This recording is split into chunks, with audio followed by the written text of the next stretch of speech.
Welcome to week 3 of the Homebuyer One-on-One. By now, you have reviewed your credit report and determined your desired location. This week, we will be focusing on your financial plan that will get you closer to your real estate goals of owning a home.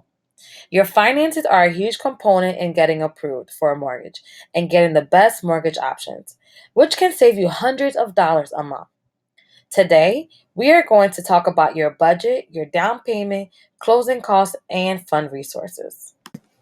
When you are seeking to purchase a home, it is important to prepare yourself for more financial obligation. A good way to prepare for the expenses of purchasing and maintaining a home is to reduce your debt. Reducing your debt will not only give you a cushion for home buying and moving expenses, but it can also help you increase your credit score in some cases.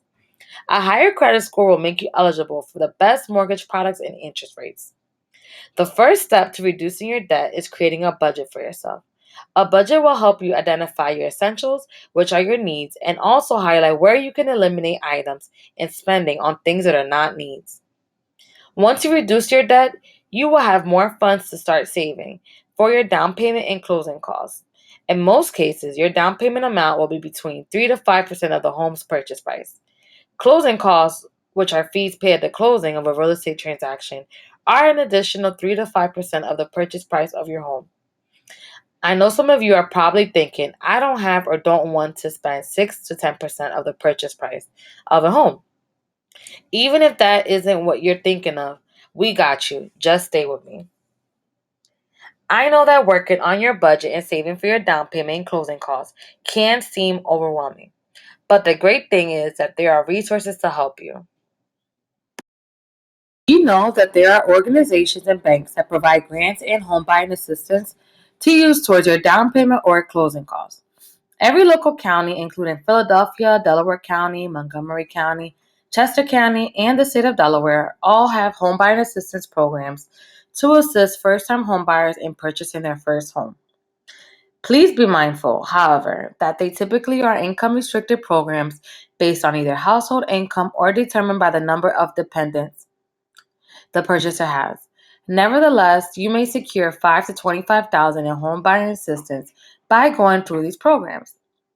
In addition, these home buying assistance programs are different from grants. Now let's talk about grants. Grant funds are funds that you do not have to repay.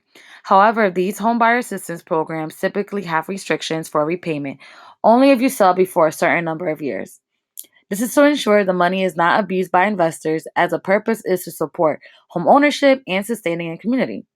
The process for approval of the homebuyer assistance after meeting income guidelines is to attend a homebuyer workshop hosted by a counseling agency and to provide documentation to the counseling agency. Here's an important tip. After you have gathered all of the documentation for the homebuyer counseling agency, put it to the side. This is the same documentation that will be requested by a lender when you apply for a mortgage pre-approval. First Front Door is a grant program available in PA and some parts of Delaware. It is a first come, first served grant that normally opens in March, April. Because it is first come, first served, the funds usually run out by end of June. A mortgage pre-approval by a First Front Door approved mortgage lender, income qualification, and home buyer education is required for approval of the grant.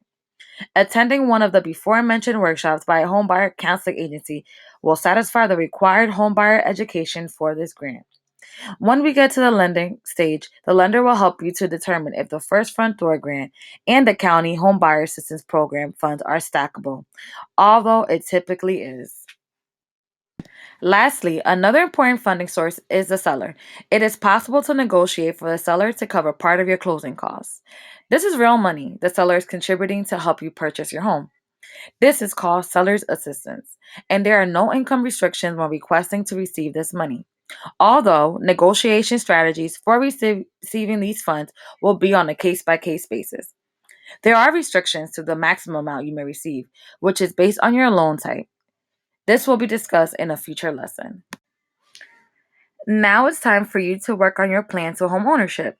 While you are aware that you are responsible for your closing costs, which include your down payment, there are a few ways to secure money to be applied to this total amount through home buying assistance programs, grants, and seller's assistance. Your task for today is to fill out the budget roadmap, identify your needs versus wants, and sign up for a home buyer workshop. Be sure to get started on your roadmap as soon as possible, and do not delay in registering for the Homebuyer Workshop. We make the time to do the things we really want. Make this a priority as well. Try to get into the earliest class that you possibly can, even if you are still paying off debt and saving. You want to get this out of the way. You will be proud of yourself once you do. Congratulations on completing week 3. It's homework time.